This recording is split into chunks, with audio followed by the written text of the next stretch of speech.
Fish and Chips, an absolute British classic. Play the anthem.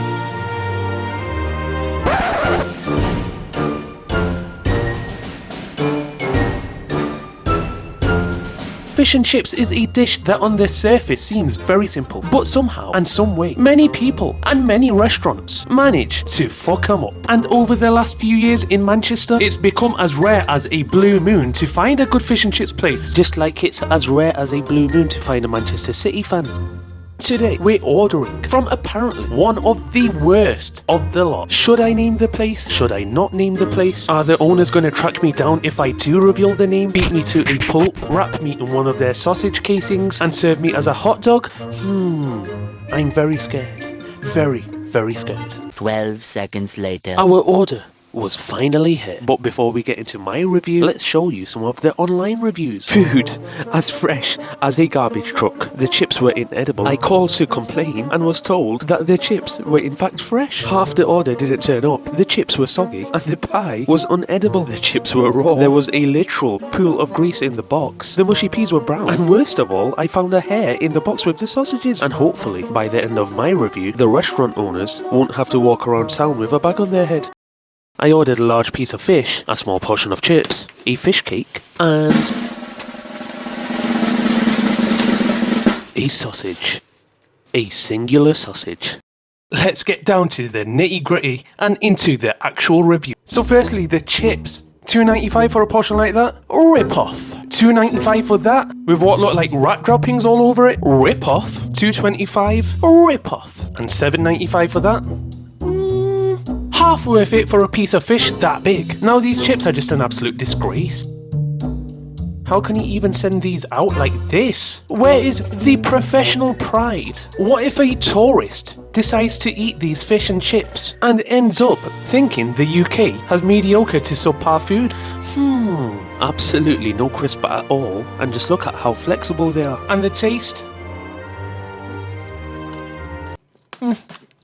Very strange. Do you know why? Despite the fact that they're undercooked, they've still got very leathery on the outside. And the inside? Potato, semi-raw potato, not great.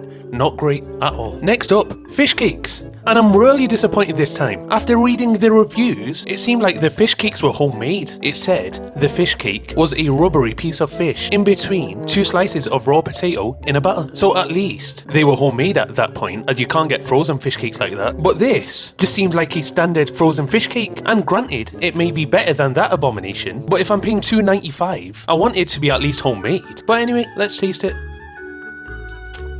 Why did I order that? Why? It tastes exactly like other fish cakes taste, but it also tastes slightly burnt at the same time. Despite the fact that it's not burnt. Do you know why? Because it's been fried in old oil, and that's why you're getting these burnt scraps around it. And now this big kahuna is the biggest disappointment. Oh, freaking heck. I was going to lift it up and show you how soft the batter is, but it's all just sticking to the paper underneath. Despite the fact that this has only just arrived, and it was actually delivered fairly quickly as well, so it's not been sitting around. But anyway, let's lift whatever we can. Oh my god. This is just sad. Really sad. OMG. The fish and the batter had become one and turned into a sad lump of jellified mass. The taste?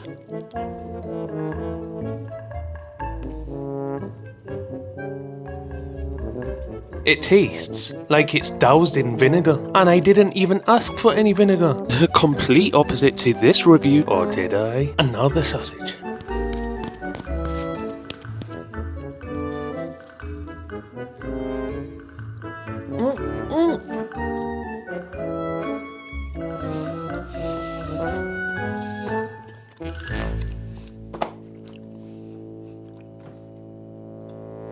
I'm out. Subscribe to the channel if you enjoyed the video.